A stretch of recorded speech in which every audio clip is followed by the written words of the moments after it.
Disclaimer: this content is intended for mature audiences only. Viewer discretion is advised.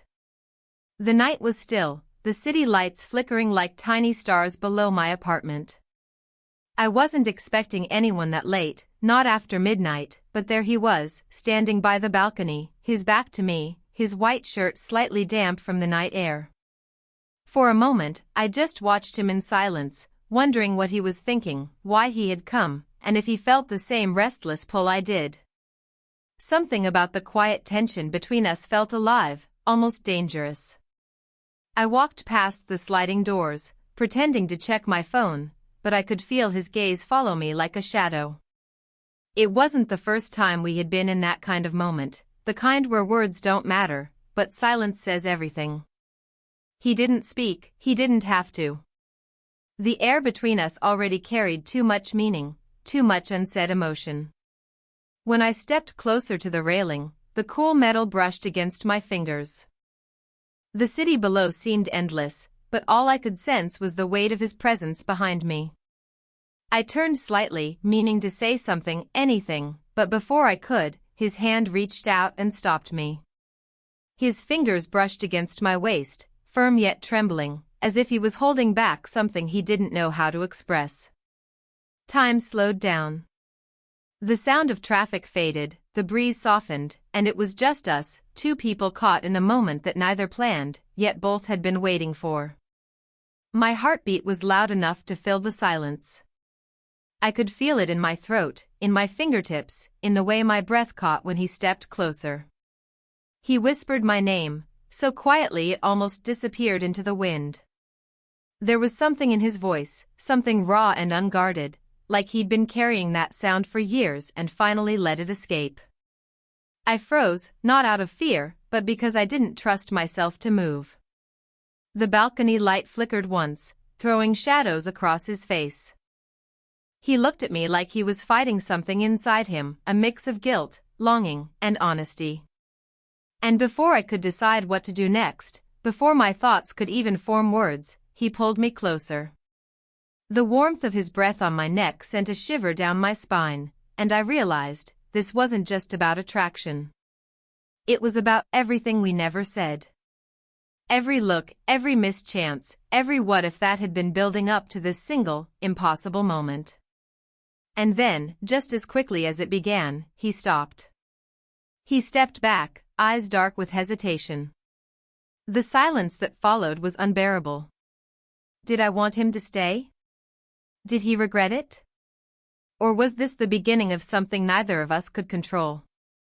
The air between us was still thick with tension, like the night itself was holding its breath. I turned slowly, my hands resting on the cold railing, trying to steady the rush of thoughts in my head. He was standing just a few steps away now, his face half lit by the soft glow from the living room behind us.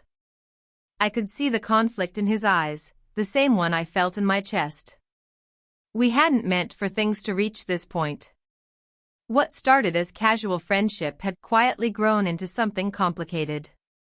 He had moved into the apartment next door just a few months ago, quiet, polite, and always a little distant. The kind of man who spoke less but somehow said more through his silence. I still remember the first time we met. I was watering the plants on my balcony when he leaned over the dividing wall to ask if I needed help carrying the heavy watering can. That small moment, so ordinary, had somehow stayed with me. Since then, we'd found excuses to talk. A coffee shared on a lazy Sunday morning. Quick hellos in the hallway that turned into long, unplanned conversations.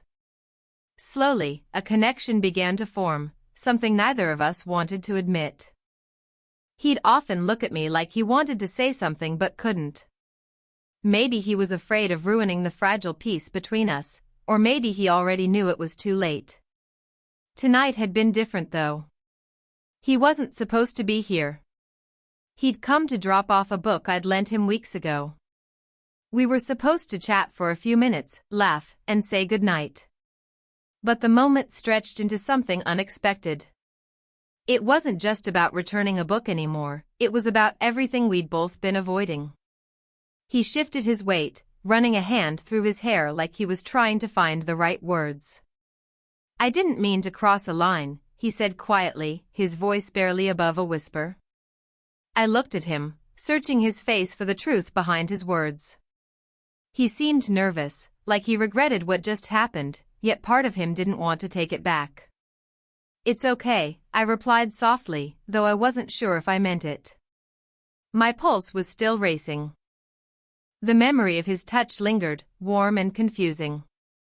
The city below us felt so far away, like we were suspended between two worlds, the one we knew, and the one we weren't ready to step into. He took a deep breath, then looked out over the balcony, his eyes scanning the horizon. "Sometimes," he said, "you try so hard to hold yourself back that you end up breaking in silence." His words hit me harder than I expected. I didn't respond right away. I didn't know how. In that moment, everything about him seemed different. The calmness, the quiet strength, the way he carried pain behind his gentle smile. It made me wonder, what was he hiding? What had brought him here tonight, really? The wind picked up, carrying the faint scent of rain. I wrapped my arms around myself, but it wasn't the cold that made me shiver. He stepped closer again, slower this time, careful not to scare the moment away. Our eyes met, and for a brief second it felt like the world had gone still. But before either of us could say another word, a knock came from the door behind me. Loud. Sudden. Breaking the silence in half. We both turned, startled, hearts pounding. Who could it be at this hour? And why did his expression suddenly change, like he already knew who it was? The knock echoed through the quiet apartment, sharp and unexpected. My heart jumped, and I turned toward the door, unsure whether to answer or pretend I hadn't heard it. He didn't move. He just stood there, shoulders tense, eyes fixed on the floor. Something in his expression shifted, like he was suddenly somewhere else, remembering something he didn't want to face. "Are you expecting someone?" I asked softly, trying to sound calm even though my voice came out a little shaky. He hesitated before shaking his head. "No. Not at this hour." Another knock came, louder this time. Whoever it was didn't sound patient. I could feel the energy in the room change. What moments ago was filled with quiet emotion now turned heavy with unease. I glanced at him again, and for a split second, I thought I saw fear in his eyes. Without saying a word, I stepped toward the door, but he reached out, gently catching my wrist. "Wait," he whispered. "Let me." He walked over, slow but deliberate, and opened it just a little. The light from the hallway spilled in, revealing a woman standing outside. She looked around our age, early 20s, with dark hair, a serious expression, and eyes that instantly darted toward me before focusing back on him. "Can we talk?" she said, her tone clipped, like she'd been rehearsing the words all night. He froze. No words came out. Just a long silence that made me feel like I wasn't supposed to be there. "I didn't know you had company," she added, glancing toward me again. The way she said it, half a question, half an accusation, made my stomach tighten. He stepped into the hallway, closing the door halfway behind him. I couldn't hear their words clearly, just the low rhythm of voices, sometimes tense, sometimes soft. I didn't want to listen, but my curiosity got the better of me. From what I could make out, it wasn't just a random visitor. There was history there, something unresolved, something still raw. The tone of her voice carried hurt, his carried regret. And for the first time that night, I realized I barely knew anything about him beyond the moments we'd shared. After a few minutes, the conversation ended abruptly. The sound of footsteps faded down the hallway. When he came back in, he looked like someone who'd just run a marathon, tired, distant, and somewhere far away in his thoughts. "Everything okay?" I asked quietly. He forced a smile that didn't reach his eyes. "Yeah. Just complicated." He sat down by the window, his gaze lost in the city lights. I wanted to ask more, who she was, what that was about, but something told me not to push. Instead, I stood there, unsure what to say, feeling like I was standing on the edge of something I didn't fully understand. He finally spoke again, his voice softer. Sometimes people come back when you least expect them to. Not because they should, but because something unfinished keeps pulling them. I nodded, even though I didn't completely understand what he meant. It felt like there was another layer to his words, something personal, something painful. Outside, the sky began to rumble. Distant thunder rolled over the city. The air smelled like rain, and the tension between us felt heavier than before.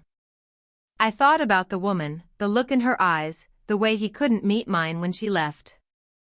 Do you ever wonder, I asked, if some people enter your life just to remind you of what you're running from? He turned his head slowly, studying me for a moment before replying, every day.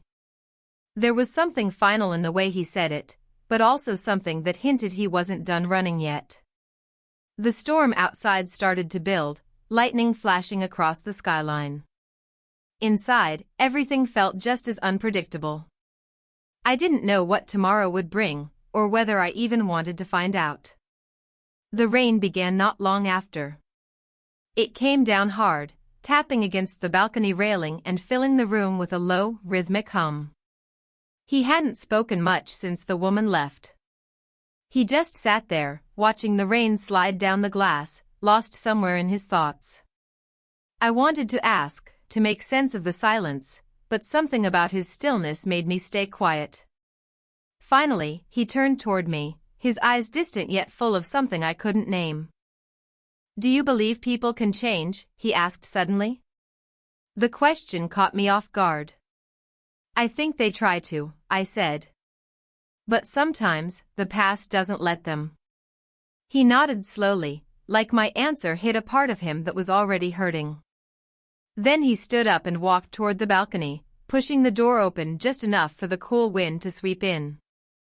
The scent of wet concrete filled the room. His shirt clung to his shoulders as he leaned against the railing, staring out into the storm. I followed, careful not to interrupt whatever storm he was facing inside himself. She meant something to you, I said quietly. He didn't answer right away. She was part of a life I tried to leave behind, he finally said. But some things, they don't stay buried. His tone was low, steady, but there was pain beneath it, a story I wasn't sure I was ready to hear. Lightning flashed, illuminating his face for a moment, and I realized how tired he looked. Not physically, emotionally. Like he'd been fighting something long before I ever met him.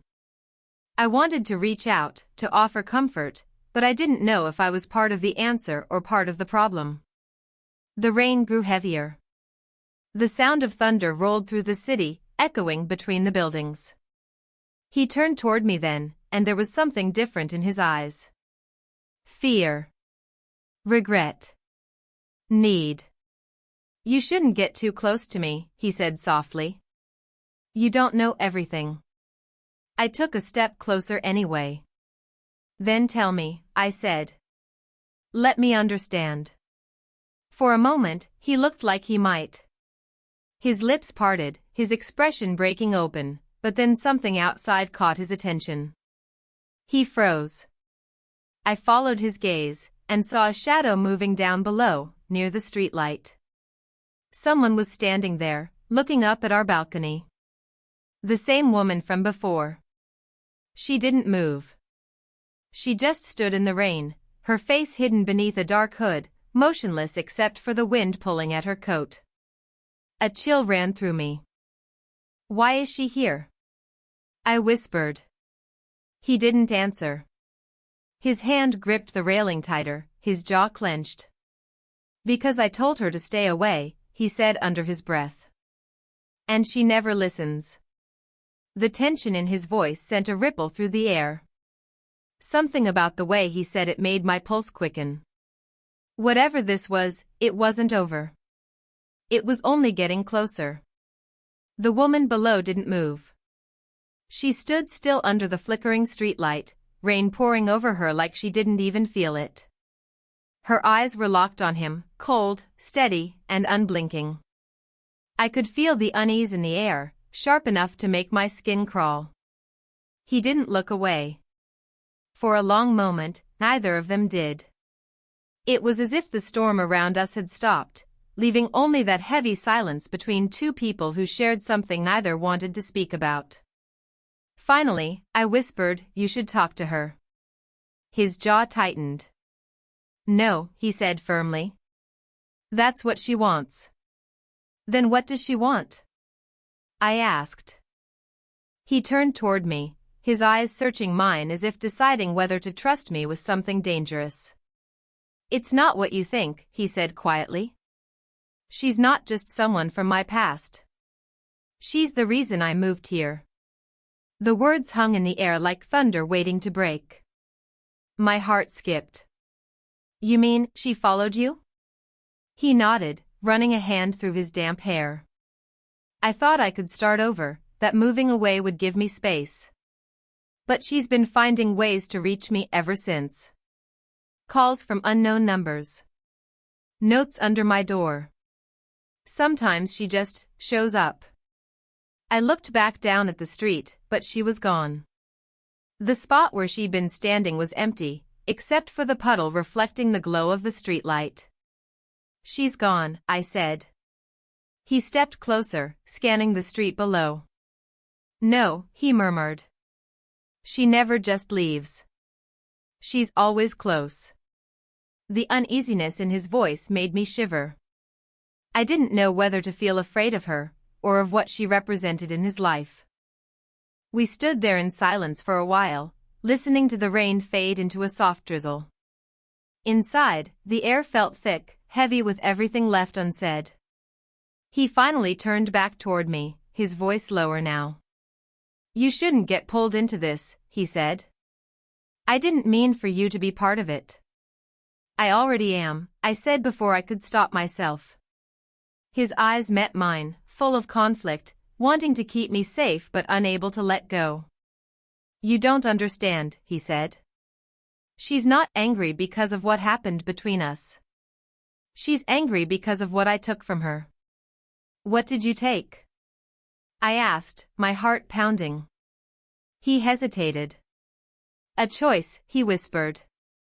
"One she can't forgive me for." The meaning of his words sank in slowly, piece by piece. I didn't know exactly what he meant, but something about the way he said it made it clear it wasn't just emotional. It was something deeper, maybe even dangerous.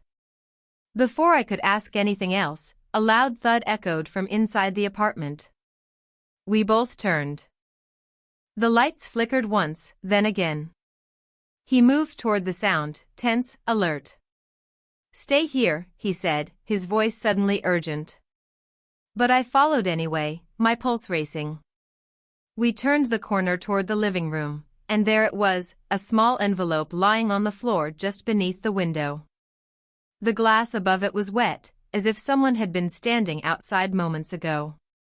He bent down, picked up the envelope, and tore it open with trembling hands. Inside was a single piece of paper, the ink smudged from the rain. I could only make out a few words, written in rushed handwriting. "You can't run forever. She deserves the truth." He stared at it for a long time, then looked at me. His face was pale, his breathing uneven. "She's here," he said quietly. "And this time, she won't stop." The room fell silent again, except for the distant rumble of thunder. I didn't know what was more frightening, the woman outside, or the truth he was still hiding. The room felt smaller after he read the note. The air was heavy, charged with fear and something deeper, truth pressing to be spoken. He stood still for a long time, staring at the words like they were a reminder of something he'd been trying to forget. I wanted to ask what it meant, but before I could, he finally broke the silence. "She's not just someone I used to know," he said quietly. "She's my past, and my mistake." He turned away, his voice shaking slightly. A year ago, before I moved here, we were engaged. But she changed. Became possessive. Controlling. I tried to end it, but she wouldn't let me go. The night I left, she showed up at my place and said I'd regret it for the rest of my life. The story hit me harder than I expected. It explained the fear, the hesitation, the way his eyes had carried something broken since the first night we met. But one thing still didn't make sense.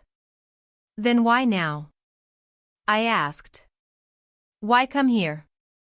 He took a deep breath, rubbing the back of his neck. Because I didn't tell you everything, he said. She wasn't angry about losing me, she was angry because I found something that wasn't meant to be found. Before I could ask what he meant, the sound of the balcony door sliding open made both of us freeze. My heart skipped. We turned at the same time. She was standing there, drenched from the rain, eyes wide and glassy. For a moment, no one spoke. The only sound was the rain dripping from her coat onto the wooden floor. She looked between us, her expression unreadable. You never told her, did you? She said, her voice trembling but controlled. You never told her the truth. He stepped forward, calm but tense. You don't have to do this, he said softly. She ignored him and turned to me instead. He didn't just leave me, she said. He took something that was mine. A letter. One that could have changed everything. I looked at him. Is that true? He hesitated, then nodded. It was a confession, he said. She wrote it after something terrible happened, a fire. But she blamed herself for something she didn't do. I kept it to protect her. Tears filled her eyes. Protect me, she said, her voice breaking. You hid it because you were in it. The words hit like a thunderclap. He didn't deny it. And in that silence, the truth finally landed between us. He hadn't just been running from her. He'd been running from what they'd done together. But then, she pulled something from her coat pocket, a small envelope, dry despite the storm. If you want the truth, she said, handing it to me, read this when I'm gone. And before either of us could stop her, she turned and walked back into the rain, disappearing down the stairs without a word. The words on the note stayed with me long after she left. You were never meant to meet her.